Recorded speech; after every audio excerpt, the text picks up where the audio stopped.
हाँ जी दोस्तों, तो अब हम blood growth and circulation chapter को वो भी 15 से 20 मिनट्स के अंदर कंप्लीट रिवाइज करेंगे। जितने भी हमारे इंपॉर्टेंट पॉइंट्स और टॉपिक्स है इस वीडियो में मैं आपको कंप्लीट करवा दूंगा, वो भी 15 से 20 मिनट्स के अंदर ही अंदर, ठीक है। तो चलिए चलिए अब बिना किसी भी टाइम वेस्ट के सबसे पहले स्टार्ट करते हैं ब्लड से। आपने एलिमेंटेशन में पढ़ा होगा ब्लड क्या है, स्पेशलाइज्ड कनेक्टिव टिश्यू होता है, ठीक है, जो कि दो चीजों से मिलकर बना होता है। कौन कौन सी चीजें, वो तो पहली तो होती है प्लाज्मा, और दूसरी कौन सी चीज होती है, वो फॉर्म्ड एलिमेंट्स। कौन सी? Formed elements. अब आपको ये याद रखना है कि फॉर्म्ड एलिमेंट जो है 45% ब्लड का कंस्टिट्यूट करता है, और हमारा जो प्लाज्मा है वो 55% जो है ब्लड का कंस्टिट्यूट करता है। प्लाज्मा में एक चीज हो रहा है, आपको स्ट्रो कलर का होता है, ये विस्कस फ्लूइड होता है, ये चीज और याद रखनी है। अब प्लाज्मा में क्या होता है, दो चीजों से मिलकर बना होता है प्लाज्मा। कौन-कौन सी चीजें? एक तो होती है हमारी वाटर, ठीक है, पहली चीज होती है वाटर, वो होती है 90 टू 92%, ठीक है। दूसरी चीज होती है हमारी कौन सी? प्रोटीन। कौन सी चीज होती है दूसरी? प्रोटीन होती है, ठीक है। प्रोटीन कितना होता है? 6 टू 8% प्रोटीन होता है, जो कि प्लाज्मा से, ठीक है। मैं फिर से बताता हूँ, प्लाज्मा हमारी दो चीजों से मिलकर बना है, एक वाटर, दूसरा प्रोटीन। वाटर जो है 90 टू 92% होता है, और जो हमारा प्रोटीन है वो 6 टू 8% होता है, ठीक है। यहाँ तक आपको याद होगा। अब बात करते हैं प्रोटीन में, जो प्रोटीन में भी जो है फर्दर सब टाइप्स है, कौन-कौन सी, जैसे कि फिब्रिनोजेंस, ठीक है, ग्लोबुलिन्स, ठीक है, और तीसरा हमारा एल्ब्यूमिन्स। इनके फंक्शन और बता देता हूँ आपको साथ में। फिब्रिनोजेन जो है मदद करता है ब्लड की कोगुलेशन में, ठीक है। दूसरा ग्लोबुलिन जो है डिफेंस मैकेनिज्म में हमारे, और एल्ब्यूमिन्स ऑस्मोटिक बैलेंस में जो है मेंटेन करने में मदद करता है, और एल्ब्यूमिन्स जो है ऑस्मोटिक बैलेंस को बनाते हैं। इस चीज को ध्यान रखना। प्लाज्मा जो है कंटेन करता है क्या-क्या चीज? Sodium, potassium, magnesium, carbonate and glucose, amino acid, lipids etcetera, ions, ये सारे आयंस करता है। और प्लाज्मा जो है क्लोटिंग फैक्टर के बिना जो है सीरम के नाम से कहलाता है। इस चीज का ध्यान रखना। अब बात करते हैं फॉर्म्ड एलिमेंट की, जो कि 45% ऑफ द ब्लड कंस्टिट्यूट करता है। इसमें क्या है, सबसे पहले फॉर्म्ड एलिमेंट जो है फर्दर इसके सबटाइप्स में आता है हमारा आरबीसी है। पहले तो आरबीसी से मिलकर बना हुआ है। आरबीसी को हम इलेक्ट्रोसाइट्स भी कहते हैं, जो सबसे ज्यादा एबंडेंट होते हैं। ये पर मिलीमीटर क्यूब में 5 टू 5.5 मिलियन पाए जाते हैं, और ये रेड बोन मैरो में फॉर्म होते हैं। इस चीज को आप ध्यान रखना, ठीक है। फॉर्मेशन ऑफ आरबीसी कहाँ पे है? रेड बोन मैरो में, ठीक है। डिवॉइड ऑफ न्यूक्लियस होती है, यानी कि इनके पास न्यूक्लियस नहीं होता आरबीसी के पास, बाइकॉन्केव होता है शेप में, ठीक है। शेप कैसी होती है आरबीसी? बाइकॉन्केव होती है। और इन पे क्या मेन चीज क्या है, यहाँ पे इनके पास जो है रेड कलर का आयरन कंटेनिंग प्रोटीन होता है, जिसे हम हीमोग्लोबिन कहते हैं। तो हीमोग्लोबिन जो है एक आयरन कंटेनिंग प्रोटीन है, ठीक है। और जो है, अब बात ऐसा क्वेश्चन आता है कि कितना जो हीमोग्लोबिन प्रेजेंट होता है 100 ml ऑफ ब्लड में, ठीक है। तो आपको याद रखना है 12 to 16 gram of haemoglobin is present in 100 ml ऑफ ब्लड, ठीक है। ओके, रोल क्या होता है इसका?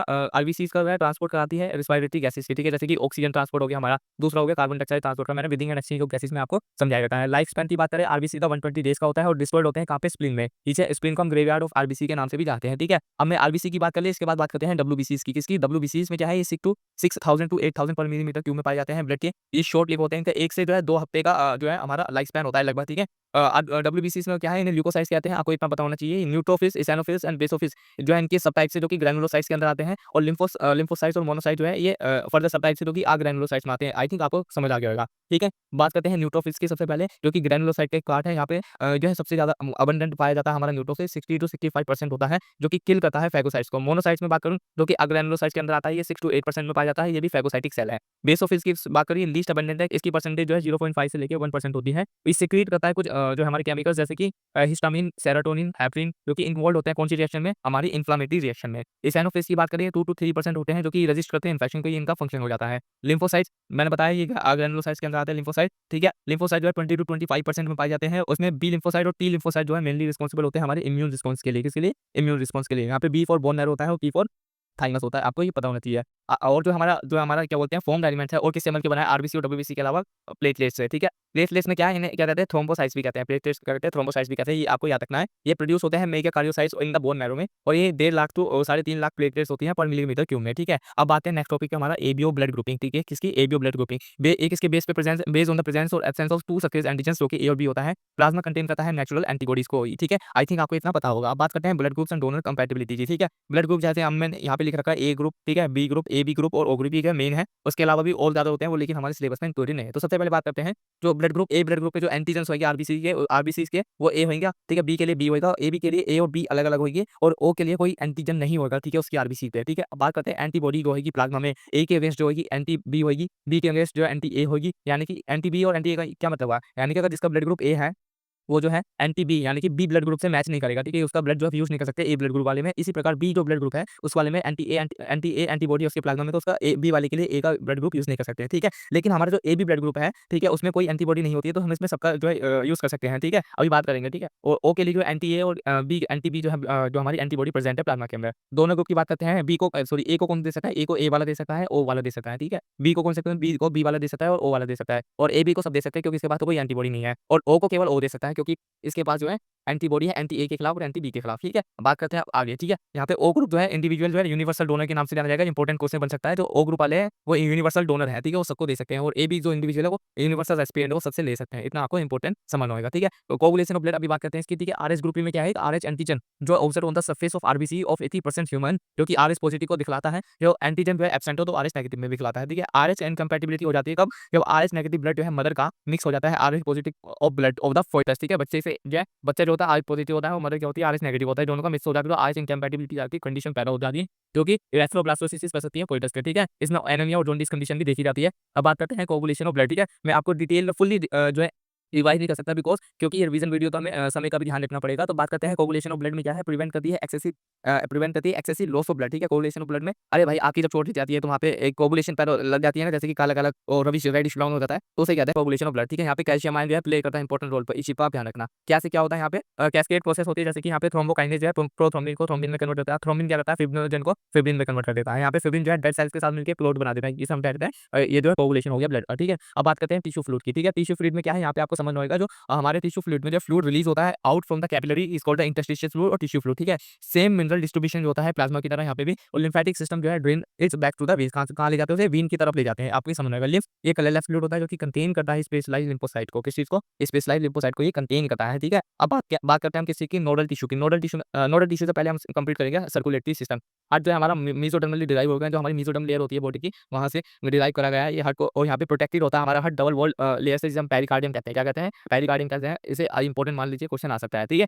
फिर बात करते हैं हमारी जो टू स्मॉल अपर चैम्बर होते हैं जो कि एट्रिया के नाम से जाने जाते हैं, और टू लार्जर लोअर चैम्बर होते हैं जो वेंट्रिकल्स होते हैं नीचे वाली तरफ, इतना आपको पता ही होगा, ठीक है। ट्राइकोस्पिड वेव में जो है ट्राइकोस्पिड वेव कहाँ प्रेजेंट होती है, between the right atrium and right ventricle में प्रेजेंट होती है ट्राइकोस्पिड वेव, और बाइकोस्पिड वेव को माइट्रल वेव के नाम से भी जानते हैं, जो कि प्रेजेंट होती है लेफ्ट एट्रियम में और लेफ्ट वेंट्रिकल में, ठीक है। आई थिंक आपको इतना समझ आ रहा होगा। सेमिलुनर वेव जो है opening of right and left ventricle into the pulmonary artery and aorta में प्रेजेंट होती है, और जो वेव्स प्रिवेंट करती है क्या, जो हमारी जो वेव है ये क्या प्रिवेंट करती है, बैकवर्ड फ्लो, यानी कि जो हमारा ब्लड जो है वापस पीछे की तरफ मूव ना करता है, इस चीज को ये रोकती है, ठीक है। अब बात करते हैं हमारे नोडल टिश्यू की। नोडल टिश्यू में क्या आपको ये चीज समझ में आएगी, स्पेशलाइज्ड मस्कुलेचर डिस्ट्रीब्यूटेड होता है हार्ट के अंदर, इस ऑब्वियस सबसे पहले नोडल टिश्यू में आता है हमारा सेन क्या है, साइनो एक्टियल नोन। यहाँ पे क्या है, राइट अपर कॉर्नर जो है राइट एट्रियम का वहाँ प्रेजेंट होता है, ठीक है। और उसके अलावा बताऊँ मैं एट्रियो वेंट्रिकुलर नोड प्रेजेंट होता है, जो कि lower left corner of the right atrium में प्रेजेंट होता है, ठीक है। जो बंडल होता है नोडल फाइबर का कंटिन्यू करता है और प्रोजेक्ट करता है to the atrioventricular septa, जो कि डिवाइड हो जाता है आगे जाके राइट एंड लेफ्ट वेंट्रिकल में। आई थिंक आपको पूरा समझ आ रहा है। कोई भी दिक्कत हो तो हमें को कमेंट सेक्शन में बता सकते हैं, ठीक है। बात करता हूँ यहाँ पे नोडल टिश्यू क्या काम होता है, give rise to the minus fibre throughout the ventricular musculature, जिसे हम जो है प्रोटीन की फाइबर के नाम से जानते हैं, ठीक है। जो ये फाइबर है राइट एंड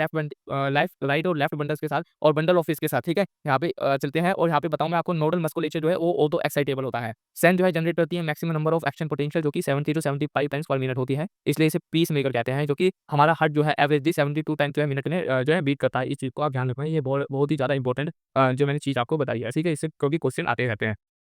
अब बात करते हैं अपनी कार्डियक साइकिल की, ठीक है। कार्डियक साइकिल में 4 फेज होते हैं, मेनली कौन-कौन से फेज हैं वो सबसे पहले डिस्कस करते हैं जॉइंट डायस्टोल को, ठीक है। यहाँ पे डायस्टोल का क्या मतलब होता है, रिलैक्स, ठीक है। डायस्टोल का क्या मतलब होता है, रिलैक्स, ठीक है। इतना आप याद रखना है। तो यहाँ पे ऑल फोर चैम्बर जो है वो रिलैक्स स्टेट में होती है। ब्लड जो है फ्लो करता है किसमें, वेंट्रिकल्स में, यानी कि ऊपर से नीचे की तरफ, ठीक है। एट्रियल सिस्टोल आता है जॉइंट डायस्टोल के बाद, जो कि एट्रियल सिस्टोल में क्या होता है, सैन जनरेट करती है एक्शन पोटेंशियल, एंड एट्रिया जो है अंदर को किस में जाता है, कॉन्ट्रैक्शन में वो चला जाता है, जो कि इस चीज को इंक्रीज करती है, flow blood into the ventricles by कितने परसेंट से 30% से बढ़ा देती है, ये आप याद रखना, ठीक है। 30% से ये बढ़ा देती है। फिर बात करते हैं हमारा वेंट्रिकुलर सिस्टोल की। सिस्टोल का मतलब क्या होता है, कॉन्ट्रैक्शन। यहाँ पे क्या होता है, एक्शन पोटेंशियल कंडक्टेड होता है किसकी साइड, वेंट्रिकुलर साइड की तरफ, ठीक है। और वेंट्रिकल जो है कॉन्ट्रैक्ट करती है और एक जो है रिलैक्स करती है। यहाँ पे क्लोजर होता है ट्राइकोस्पिड और बाइकोस्पिड वेव का, सेमिलुनर वेव जो है ओपन हो जाती है, ठीक है। इस चीज को आप ध्यान रखना। फिर इसके अलावा मैं आपको बताना चाहूंगा वेंट्रिकुलर डायस्टोल, ठीक है। यहाँ पे क्या होता है, इस कंडीशन में वेंट्रिकल्स जो है रिलैक्स होते हैं, क्लोजर होता है सेमिलुनर वेव्स का, ट्राइकोस्पिड बाइकोस्पिड वेव्स जो है ओपन होती है। ब्लड जो है मूव करता है फ्रीली टू वेंट्रिकल्स की तरफ, कहाँ पे, वेंट्रिकल्स की तरफ। इसमें और इंपॉर्टेंट चीज ये है कि जो सीक्वेंशियल इवेंट है इसको हम कार्डिक साइकिल कहते हैं। ड्यूरेशन जो है कार्डिक साइकिल का 0.8 सेकंड का होता है। ईच वेंट्रिकल पंप करता है 70